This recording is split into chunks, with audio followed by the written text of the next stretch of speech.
Now at 10, a chaotic scene outside a Stop and Shop in Arlington where an 87-year-old driver slammed into a parked car and then the building before throwing it into reverse and hitting a pair of pedestrians. Good evening to you. I'm Ken McLeod. Tonight, police are working to determine if the car had some sort of mechanical issue or if the driver suffered some kind of medical emergency.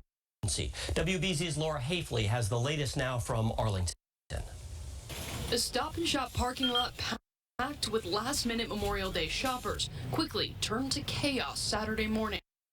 Definitely some panic in the air, yeah. According to the Arlington Police Department, an 87-year-old Belmont man was pulling into the parking lot when he hit a parked car and then the building.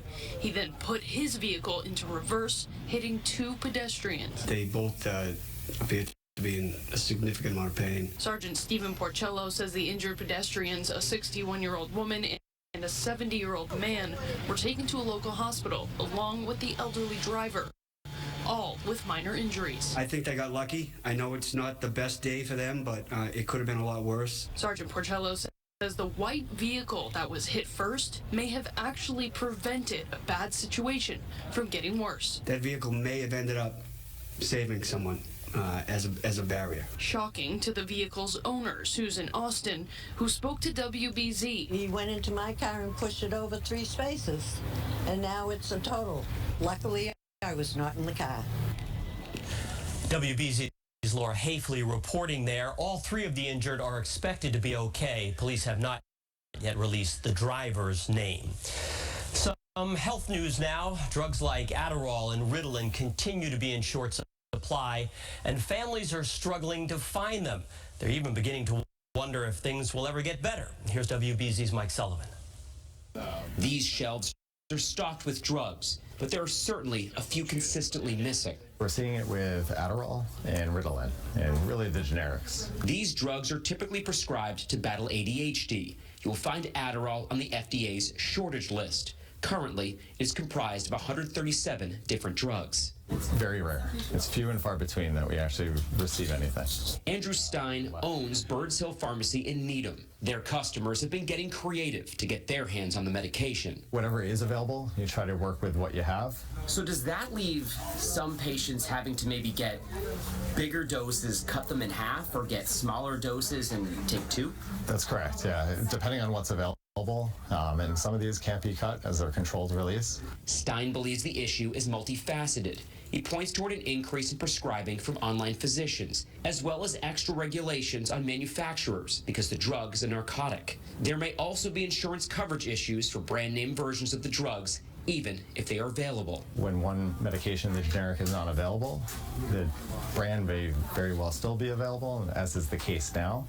But because PBMs aren't covering that, you're left with a void. Or the patients are left footing a lofty bill out of pocket. Other patients have, flown out of the country to get it, or have family members send medication into the country. The shortage strikes come as high school and college students work through final exams. Some may seek to find the drug on their own. That's a concern, especially if they're getting it from, potentially online pharmacies where they're not sure what they're getting. Yet, there seems to be no reprieve coming either.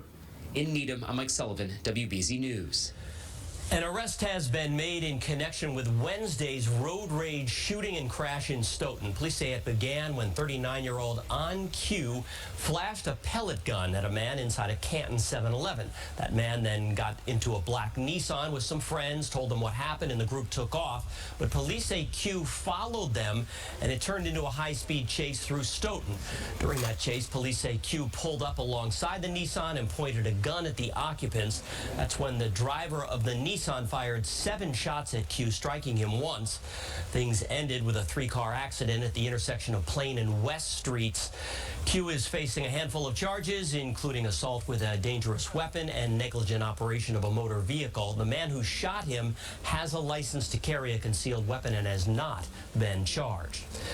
The search is on for the person who robbed a bank in Billerica Friday afternoon. Police say this man entered the TD Bank on Boston Road at about 2:45 in the afternoon, passed a note to a teller demanding cash, and fled on a bicycle. Yes, a bicycle. He did not show a weapon, and nobody was hurt. The suspect is described as Asian, about 5'6", wearing a dark color baseball hat and sweater. Anyone with information is asked to call Billerica Police. Today was the perfect day to get outside and enjoy a good brewski. And now there's a new place to do that in Boston. The New England Aquarium opened its dockside beer garden on Central Wharf today. It'll serve beers from Cisco Brewers and Kona Brewing. There's also a variety of good eats, including barbecue ribs, pulled pork, burgers, and cornbread. Looks pretty good. All right, let's get a word now on this gorgeous forecast from meteorologist Jacob Wyckoff. Ken, we were looking good as we went into the afternoon. Temperatures returning into the middle 70s for Boston, 80s as you went into Fitchburg. We're going to